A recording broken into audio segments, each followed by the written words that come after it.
Dedon Kamathi. I'm a program producer for KPFK's Freedom Now. We're a Pan-African and internationalist world affairs program.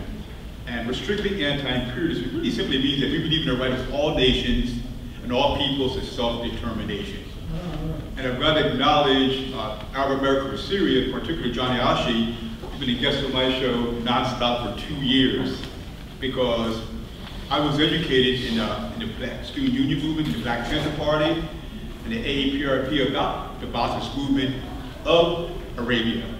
And just like oppressed people like we find in Latin America with SACOR and ALBA uniting, even Europeans and European Union, even Africa with Kwame Nkrumah trying to unite, instead of having all these micro-states to fight among themselves. I fully support the Ba'athist movement and efforts by Bashar al-Assad and all the activists historically in that part of the world, especially in Jordan, Lebanon, Iraq, and Syria, trying to unite the Arab world into a common economy, a common economic and political entity, instead of all this fragmentation that only serves to cause death and destruction.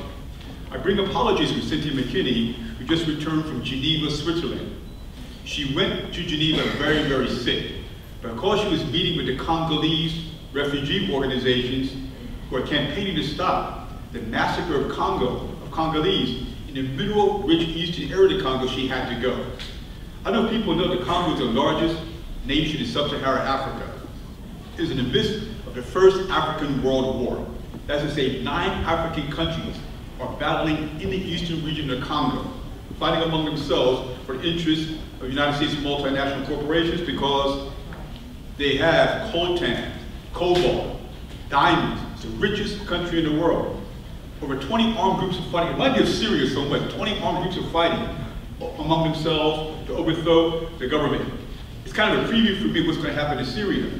There are over 45,000 deaths a month since 1998. 45,000 deaths. It's the highest rate in the world. So of course, Cynthia had to go to Switzerland, and because she was sick, she got sicker and came back very, very, very sick. So she couldn't come because of health reasons. So we want to give her our apologies for her not being here. She made a commitment that whenever Arab Americans request her to come in the future, she will be there.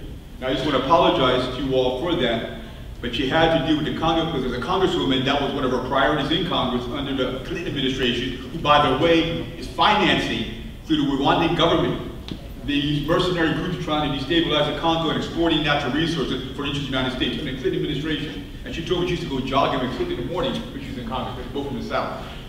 Anyway, on September 14th, 2013, a peace delegation representing an International Action Center, led by former Attorney General Ramsey Clark, and Dignity delegation represented by Cynthia McKinney and myself, together with John Parker, went to Syria. De facto, we were received in Lebanon and Syria as representing the 73% of US citizens opposed to the bombing of Syria.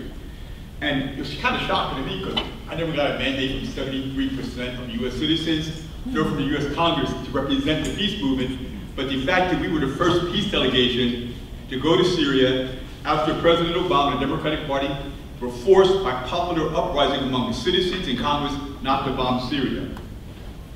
We were very, very, very well received. We departed for Damascus, Syria via Beirut, Lebanon. Our mission was to see firsthand the on-the-ground social situation, political situation, to either verify or refute the Democratic Party, the Obama administration's assertion that President Bashar al-Assad is a ruthless dictator who, in keeping the citizens of Syria brutally oppressed with a minority, Alawite military fascist oppression.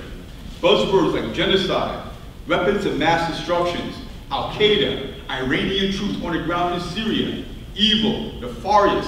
These emotional-laden words were used to subliminally and sublimely rifle up US citizens to be gung-ho for war in Syria. The subliminal and sublime methodology, paradigms that were used represents, to me, a relationship of Bashar al-Assad to Adolf Hitler, who's considered the epitome of fascist dictators. Were we, the 73% of US citizens, wrong? Was the United Kingdom, England's parliament wrong? Was the Arab League wrong? Were over 133 countries in the United Nations wrong? I apologize, though, for KPFK's many drive time programmers, AM and PM, who spit these terms that were propagated by the State Department to our listening audience. Inshallah, thank God, they were opposed to the bombing in Syria, but they helped lead to the climate that called for the bombing in Syria. And we hope to hold those drive time programmers judicially responsible, humanistically responsible for setting the climate for the war. So I apologize for KPFK and Pacifica. A week prior, the United States was on the verge of bombing Syria for the allegedly crossing Obama's red line regarding sarin gas attack. Once again, the subliminal sublime notion best articulated by Congresswoman Karen Bass on a district-wide telephone conference call involving thousands of us in Los Angeles, her constituents, was that the poorly armed and trained rebels were incapable, these rebels, these terrorists were incapable of delivering sarin gas. Yet in March 1995, in 5 coordinated attacks, a Japanese religious fanatic group called ALEPH, A-L-E-P-H, released by hand sarin gas inside several Tokyo subway stations, killing 13 people and injuring 1,000 people. And this is in 1995, releasing sarin gas in Tokyo subways. It was national news, if people remember that. So this notion that Karen Bass and these pro-war Congress people, that these poor rebels, these poor terrorists are not capable of delivering sarin gas is BS. Furthermore, the Syrian government invited the United Nations inspection team into Syria back in 2008, and the day they entered in 2013 was the same day that the sarin gas attack occurred. It has been well documented in the Veterans Today journal that follows a military veteran, he gets a journal, and in Turkish newspapers. A Turkish prosecutor filed a report to the courts in southern Turkey's city of Adana, A-D-A-N-A, showing Syrian militants from al-Qaeda having been ordering and receiving chemical gas weaponry from the Turkish government. So we know where the sarin gas came from in its delivery system. On May 28th, Turkish security forces found a 2-kilogram cylinder with sarin gas after searching the homes of terrorists from the al-Qaeda-linked al-Nusra Front who were detained. We, the citizens of the planet Earth, were on the verge of a regional, if not world war, with 4 Russian naval vessels sailing into the Eastern Mediterranean, Hezbollah already on the ground, and Iran stating that they would provide military support to the Syrian government if the United States invaded Syria. We were on the verge of a regional, if not world war. So the opportunity for me to see Syria firsthand presented it to myself, and after I wrote my last will and testament, I decided to go. I did write a last will and testament because you never know. In terms of departure, our first stop was in Beirut, Lebanon, where the conference titled Arab International Forum Against U.S. Aggression in Syria, we heard proclamations of support for Syria's right to self-determination and consistent attack by every speaker on the Zionist Israel being the hidden hand, the hidden force behind the upcoming U.S. assault on Syria. This was consistent with Mrs. Cynthia McKinney's consistent analysis that she presented in numerous forums and on KPFK for the last year and a half. The fact that Israel planned this war to annihilate the stability of the Syrian government years ago, and in accordance with the Yinon plan, Y-I-N-O-N plan, which advocates, number 1, the balkanization of all states in the Middle East that pose a threat to Israel. Number 2, to use the United States, England, and France as proxy states to conduct the war. Number 3, to promote internal sectarian violence and the disintegration of all Arab regimes, so that Israel will become the number 1 regional political power and deal maker in that part of the world. We had the opportunity to meet with George Galloway, the leading anti-war member of Parliament of England. He stated in an interview, "In the land of the blind, the one-eyed man is king." And by 2006, Bashar al-Assad and the Ba'athist Party was the last Arab leader standing. Syria was hated by Israel and the West, not because of bad things it has done, but because of the good. Syria had refused to sign a surrender peace with Israel, refused to abandon its territory in the Golan Heights, refused to abandon the Palestinian resistance, continued to give safe haven for the leaders of the Palestinian resistance. A whole series of support for different resistance movements in Palestine. Syria has insisted in supporting the Lebanese resistance, has refused to allow its territory to be used as a base against the resistance in Iraq, and so on and so on. From Beirut, we drove to Damascus. My eyes widened because this being my first time in Syria, I had, in all honesty, certain kind of preconceptions about Syria, about the Arab world. I was shocked. I've been to Yemen, I've been to a couple of countries. The cleanliness, children, teenagers, the elderly, happy, walking throughout the streets freely. I didn't see signs of a dictatorship. I didn't see signs of a military police. And I've been in colonies under colonialism, like in Djibouti. You know, less than 5% of women wore burqas. I was shocked. I thought everybody walking around with all you can see is the eyes. Oh man, that's what I expected, because that's the propaganda we get from Western media. Modern buildings, cars, restaurants full, businesses in a very, very modern city. In the midst of a war, so I can imagine what it's like in peacetime. I was impressed in war. Peacetime, oh my God, I'm like, want to move to Syria, man. given the poverty of the United States and Los Angeles, no roadblocks. Yes, I saw civilian men with guns, but I was told, and was later verified, that the residents from local neighborhoods had formed militia groups called the National Defense Forces voluntarily, and they themselves voluntarily were trying to protect. Just like we have neighborhood watch in our communities. Do you all have neighborhood watches here? It's like neighborhood watches really decide to become like an adjunct voluntarily to police our communities from these so-called terrorists. This was, to me, a spontaneous, especially these militias, because, you know, being a man and having raised in a country, I'm always interested in guns and so forth, and to see these men taking care of their families, doing their own security patrols, voluntarily, kind of really impressed me. And we had numerous meetings, but some of the ones that highlighted me the most, and John covered a lot of areas I wanted to cover, as my pastor knows, was number one, we met with the Grand Mufti, who's like the Islamic head of Syria, is like the Grand Ayatollah, I guess, for once again utilizing a paradigm that's been forced upon us. And it was profound in his articulation that the Syrian society was focused on the common denominator, not of a particular brand of Islam, not of an interpretation of the Surah, but on humanity. And this is the head Muslim leader, the Grand Mufti, saying that the bottom line for Syrian society as a spiritual leader was focusing on the humanity character of all Syrians. That Christians, Jews, different Islamic sects, even atheists have full right to protection from the Grand Mufti, the Islamic leader of Syria. This blew my mind, because you know, we talk about Ayatollahs and Imams and Sufis and all these kind of dudes. Very narrow, factional, this is the word, non-understanding point of view. Yet the Grand Mufti was so embracing of everyone, including people who don't believe in God. That's profound to me. I had never heard a religious man say that before. Christian, Buddhist, whatever. President Bashar al-Assad, I was really impressed because, you know, once again, and I hate to acknowledge this, but I was kind of brainwashed by media. He was such a humble man. Intelligent, an optometrist. And I was the first one to ask a question. My question was, tell me about the Ba'athist movement. In essence, he told me what it was. This question of Arab unity with a pillar of Islam, but a secular Arab movement. And I was so impressed because, once again, I'm a black American, right?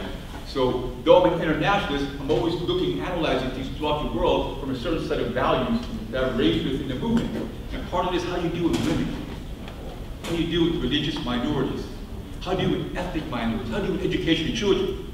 And what I saw in Syria, what I researched, is the most progressive, revolutionary society in the Middle East. For instance, Saudi Arabia, which is extremely rich, one of the richest countries in the world, over 63% of the people in Saudi Arabia live below the poverty line. 63%, and one of the richest per capita, in fact, the richest per capita country in the world. In Syria, only 9% of the people live under the poverty line. And Syria is not no oil and wealth kingdom.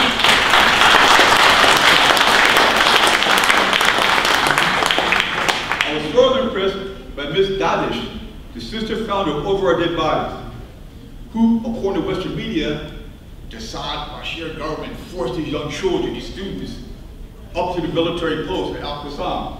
and they were utilizing civilians to protect. Y'all heard this propaganda. They were utilizing the youth and children to protect the military base from U.S. bombing. I swear to God, I thought it was a Woodstock. They were playing music, they were dancing, they were so proud to be there. And we actually, I have this all on film. In fact, if anybody's an editor, we can edit it down and present it, and I'll give it to you as a donation to Arab American Syria. But they were so full of life and energy, enthusiasm in terms of their protecting Syria from foreign intervention. I can show you this. These children were not forced on that mountain. They were camped out. They were singing and dancing, and they just so embraced it. We had to fight to get out after 3 hours. We had to fight to get out of there because we had other agenda items to go there. So this notion, and Miss Dadish, together with the young lady I met at a recent Arab American Syrian program here in Los Angeles, have organized a Facebook and social media campaign to U.S. Congress and so forth. I have so much respect for because the young people, they're so proud of Syria as it is, and they want to make it better. Food is We've got Buna. I used to live in Ethiopia, so we have an Abuna, Ethiopian Orthodox Church. In Syria, the Christians have an Abuna, it's kind of like the Pope, or the head religious leader. The Syrian Orthodox Church, who I read in the New York Times was a strong defender of the fascist party, Bashir al-Assad. That's kind of a Christian. And you got a Christian country called the United States, England, and France, who are attempting to bomb a Muslim country. And why would the Abuna support the Muslim leadership or the Muslim government and not support the Christians? And he told us that they have religious freedom. They have religious freedom. That kind of blew my mind. Because I said, well, I'm a Christian, let's make Islamic Muslims, let's make this a Christian country. But no, he's fully supported it. And the reason why is that, it's interesting, I didn't know this until I did some research. The oldest church, Europos, 235 AD, the first Christian church in the world is in Syria. And we actually went and saw this. And the holy men, the icons, blew my mind. I was raised Catholic. You know what I mean? I was raised Catholic, but it blew my mind. But we also know what these Islamic fundamentalists will do if they take control of Syria. They will destroy. They will destroy because of the religious tolerance, all these significant wonders of the world. Literally, wonders of the world will be destroyed. Syria is targeted precisely because it is a non-sectarian society, providing gender equality, ethnic equality, religious tolerance. It is targeted because it operates on the principle that Syria's economy should benefit the people of Syria, not multinational corporations, or become a pawn of Israel. In addition, from the disaster capitalist perspective, are people familiar with the book Disaster Capitalism by Naomi Klein? She argues in her book that the capitalists, the 1%, make super profits with this disaster, whether it's natural disaster like in New Orleans or tsunamis, or they create disasters. They want disasters because they make super profits. Why? Because they view Syria as a series of profit centers. Series of profit centers, whether it's the privatization for foreign corporations, electricity, water, housing, roads, transportation systems, telecommunications, military. From a capitalist perspective, they see Syria as all these profit centers that they're not making no money off of. The government takes the wealth generated by people paying for electricity and water and puts it back into society. Surplus, the tax dollars in Syria benefits the people of Syria, not multinational corporations.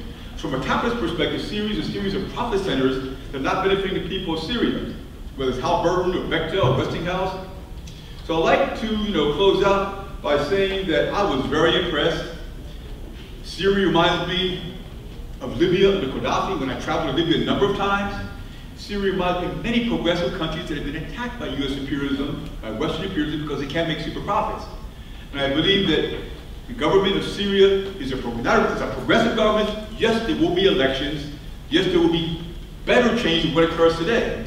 But we fully support within the black community. And once again, this goes back to the 60s and of the Black Panther Party and Black Student Union and other organizations studying Syria, because we always study governments that gain liberation for the people so we can learn how to gain liberation for our people in America. So I just have so much respect for the government of Syria, for Arab Americans of Syria, the Ba'athist movement. We thank you very, very much.